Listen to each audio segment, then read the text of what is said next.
Masdan ang CCTV footage na ito sa Naga City, Cebu. Isang pamilya ang nag-aabang sa bangketa, kabilang isang babaeng may kargang bata. May humintong jeepney sa unahan nila para magsakay ng pasahero. Isang lalaki ang lumapit sa tsuper para magpabarya.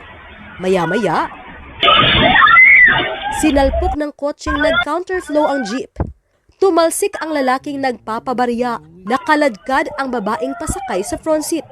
At naararo ang pamilyang nasa bangketa. Tumagilid ang jeep na may mga pasahero. Sugatan ang tsuper at 6 na sakay. Agad sumaklolo ang mga tao at pinagtulungang itayo ang jeep. Sugatan din ang mga lula ng kotse. 2 senior citizen at batang lalaking 5 taong gulang. Dinala sa ospital ang 15 sugatan. Inaresto ng pulisya ang driver ng kotse. Posible po na nakatulog, initial to man eh. Okay. So yan, so nagahi ay Manobela? That's why ako ang ipa-drug test na siya o breathalyzer. Ang nagahi, Sir Manobela, sir, no? May statement niya. Patuloy ang investigasyon ng pulisya. Fe Marie Dumabok ng GMA Regional TV. Nagbabalita para sa GMA Integrated News. 0 ang nakalagay sa presyo ng diesel sa isang gasolinahan sa Quezon City. Pero hindi dahil mura yan, kundi dahil kahapon pa ito walang laman sa dami raw ng mga nagpakargang truck at jeepney. Sinasabihan na lang po namin sila na wala po. Wala na pong supply, wala ng diesel. Kailan daw po magkakaroon ng stock? Hindi ko po masabi, sir, kung kailan po, sir. Kahapon din wala ng regular diesel sa gasolinahang ito sa Commonwealth Avenue. Ang natira, premium diesel na 73 pesos per liter.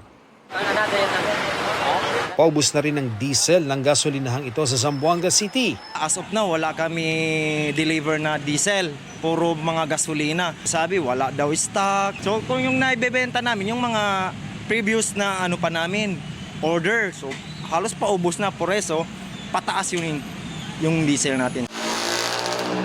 Sa mga gasolinahang may stock pa, marami nang nagkukumahog dahil simula bukas, aalagwa ang presyo ng petrolyo.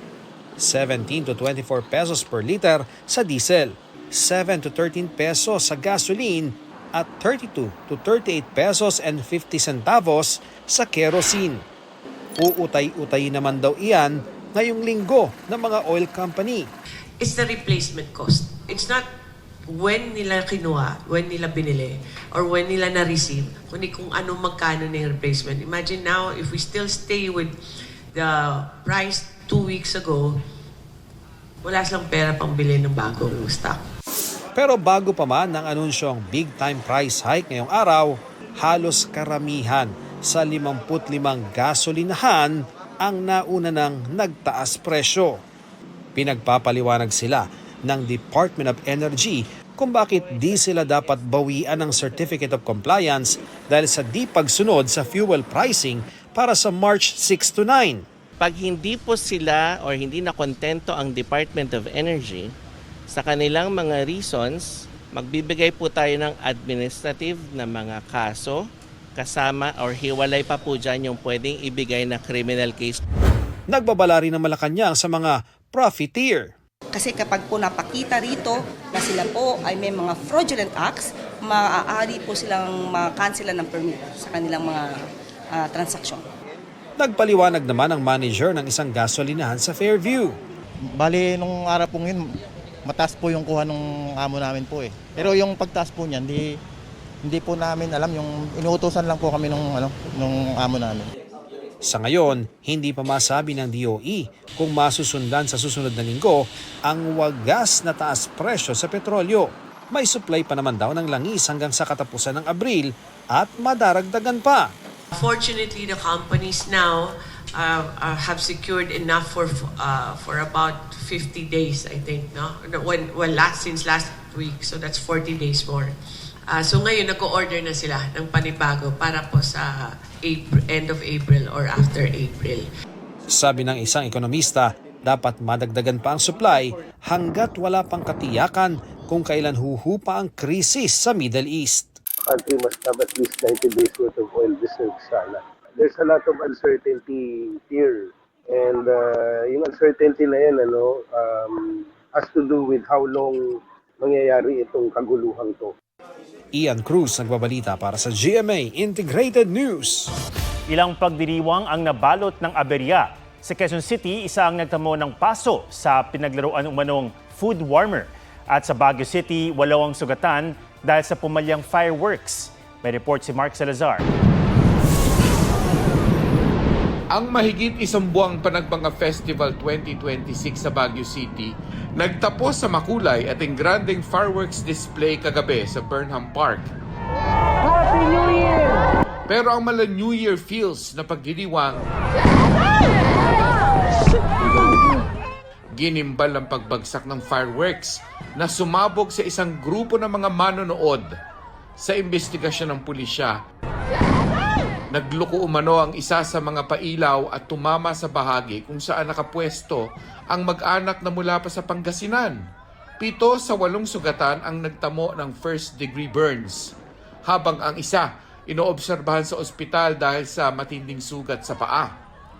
Sabi ng organizer na Baguio Flower Festival Foundation, tutulong daw sila sa investigasyon. Ayon kay Baguio Mayor Benjamin Magalong, aakuin din ng mga organizer ang mga gastusin ng mga biktima. Sa Quezon City, nauwi sa disgrasya ang dapat ay masayang anniversary ng isang fraternity kahapon nang may lumiyab sa buffet table. Sa 3 fratmen na nadilaan ng apoy, isa ang napuruhan at nagpapagaling sa ospital. Sabi ng isang saksi, ang lalaking nagkapaso ay naglagay umano ng liquid gel sa apoy sa ilalim ng food warmer hanggang sumabog. Inaampas na lang siya ng mga damit ng mga kasamahan niya para mamatay yung apoy. Sumisigaw siya sir tama tumatakbo kasi umaapoy nga nakainom din yata yung tao. Opo, kasi nagiinuman sila nung Sinusubukan kunan ng pahayag ang biktima. Agad na apula ang apoy. Mark Salazar, nagbabalita para sa GMA Integrated News. Mga consumer pa rin ang sapol sa pag-alagwa ngayon ng presyo ng petrolyo. Bukod sa ilang taas pasahe, gumalaw na rin ang presyo ng ilang bilihin gaya ng isda at gulay. May report si Darlene Kai. Ngayong wagas ang pagmahal ng petrolyo, paano kaya ito maiibsan? Tali kasi ang kamay ng gobyerno para makialam sa presyuhan dahil sa umiiral na oil deregulation law. We do not have the powers to regulate the price. We monitor, they report, they justify, but DOE does not have teeth in that sense because of the law, Mr. Chair. So they report to us on what their plan is. Sabi ng Department of Energy, kung sususpindihin ng excise tax, 6 to 10 pesos per liter agad ang matatapyas sa diesel at gasolina. Pero kailangan muna ng batas para rito. Sa Kamara, tinatalakay na ang panukalang bigyan ng Pangulo ng emergency powers para di muna patawan ng excise tax ang langis. It can be suspended 1 month, 2 months, 6 months, depends on the wisdom of the committee. But it could be a limited authority on the President. What is up for consideration is not the abolition, but rather just the empowerment of the President so that the President can validly make a decision whether to suspend, to reduce itong ating mga excise tax on fuel. Sa Miyerkules, nakadakdang magkaroon ng pagdinig ang House Ways and Means Committee tungkol sa panukalang batas na nagbibigay ng emergency powers sa Pangulo na suspendihin ang excise tax sa mga produktong petrolyo. Kung sakali na i-certify as urgent ng Pangulo ang panukalang batas na yan, sa susunod na linggo ay maaari na raw itong maaprubahan ng Kamara. The House of Representatives will work with the executive to focus on the measures that will help cushion the effects of rising oil prices on the various sectors of our economy, especially our workers, commuters, farmers, and small businesses. Sa Senado, pinag-aaralan ng katulad na panukala. We'll discuss it and hopefully we'll be able to come up with something that would be able to address the would-be problems that we will be encountering. Sa ngayon, publiko pa rin ang papasa ng bigat ng pagmahal ng langis. Halimbawa, sa kuryente. It can cause 16% increase in the price of electricity. So ang nagbabayad ng 1,000 piso, ang babayaran niya ay 1,100 Tama ba? O 16. Sa pool din ang mga bilihin dahil hagip ng mahal na krudo ang gasto sa produksyon at transportasyon ng mga produkto. Sa Bulungan Seafood Market sa Parañaque, hindi bababa sa 100 piso kada kilo ang iminahal ng ilang uri ng isda tulad ng lapu-lapu. Yung pera na padala galing sa amin sa ibang bansa, naepektuhan din. Tapos nagtaasan pa ang bilihin. Sa Balintawak Market sa Quezon City, 500 piso kada banyera ang iminahal ng isda. May gulay rin ang taas presyo ng ilang gulay pati ng kalamansi. Kasi malalayong lugar ang pinanggalingan, Ilocos. Kailangan kumita, marami kaming pinapasahod. Naku, talagang budget po talaga ngayon. Pag 1 kilo, kalahati na lang. Umaaray rin ang Alliance of Concerned Truck Owners and Organizations sa pagsipa ng shipping fee, lalo't dumedepende sa diesel ang halos kalahati ng kanilang operasyon. Sisimula na kaming mag-advise sa aming mga clients. Inevitably also, increase sa aming services, no? Yes, and this could account for at least 20 up to 30% of increase in transportation service. Pati ilang shipping companies nag-anunsyo na ng pansamantalang fare hike at suspensyon ng ilang biyahe bilang pagtitipid sa krudo. Humiling na rin ng dagdag pasahe sa jeepney, Ceribus at TNVS ang ilang transport group. Darlene Kai, nagbabalita para sa GMA Integrated News. Dahil sa gyera sa Middle East at epekto nitong pag-alagwa ng presyo ng langis, sumadsad ang piso at stocks. Ngayong araw nagsara sa panibagong all-time low ang peso, 59 pesos and 50 centavos kada US dollar. Sa intraday trading o kasagsagaan ng kalakalan, bumulusok pa ito sa 59 pesos and 70 centavos. Ramdam din ang epekto ng Middle East crisis sa merkado. Nalagasan ng mahigit 300 points o halos 5% ang Philippine Stock Exchange Index, ang pangunahing benchmark sa ating merkado. Bukod sa Pilipinas, bumagsak din ang stock sa Asia, partikular sa Japan, South Korea at China, na gaya ng Pilipinas ay kumukonsumo ng langis ng Middle East.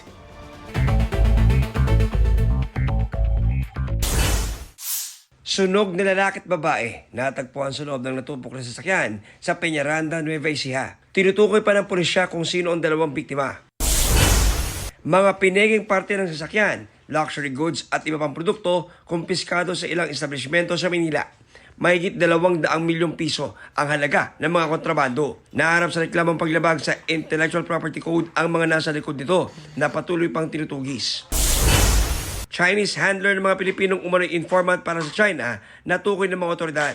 Ikinanta sila ng 3 inarestong Pilipino na ayon sa Philippine Navy Inspector General nung weekend ay nakikipag-ugnayan daw sa Chino sa pamamagitan ng mobile gaming app. 2 sa mga Pinoy ay civilian employees ng Navy at Department of National Defense. Ang ikatlo ay negosyanteng malapit lang sa isang opisyal ng Coast Guard na palihim niyang kinukuhanan ng impormasyon. Dati nang sinabi ng Chinese Embassy na paninira at gawa-gawa lang ang mga paratang na may mga espiya sila sa Pilipinas.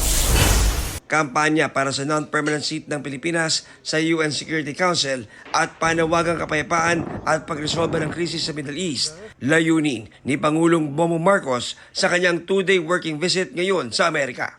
John Consulta, nagbabalita para sa GMA Integrated News. Update sa kaso ng hazing sa Cavite na ikinamatayan ng college freshman na si Mark Kenneth Alcedo. 7 suspect na ang hawak ng pulisya. Kabilang dyan ang isang sumuko ngayong gabi, 4 na sumuko kagabi sa General Trias Police at isang sumuko sa Dasmariñas Police noong Sabado. Kabilang sila sa 14 na sinampahan ng reklamo ng ama ni Alcedo. Tukoy na rin umano ng pulisya ang pagkakakinanlan ng iba pang 12 sangkot. Ayon sa hepe ng Dasmariñas City Police, may mga nagpahiwatig din daw na susuko dahil natakot na sa kanilang kaligtasan. Patuloy ang panawagan ng ama ng biktima sa mga sospek at sa pamunuan ng Tau Gamma Phi na isuko na ang mga miyembrong sangkot. Kanina, 2 pang kasama ni Kenneth sa initiation rites ang lumutang. Bakas pa sa kanilang mga katawan ng tinamong sugat at pasa sa hazing at ikunento ang kanilang pinagdaanan. Anila, 18 miyembro raw ng Tau Gamma Phi ang nandoon. Bukod sa lahat daw ng mga ito ang nagpaddle, pinagsusuntok pa umano ang mga biktima.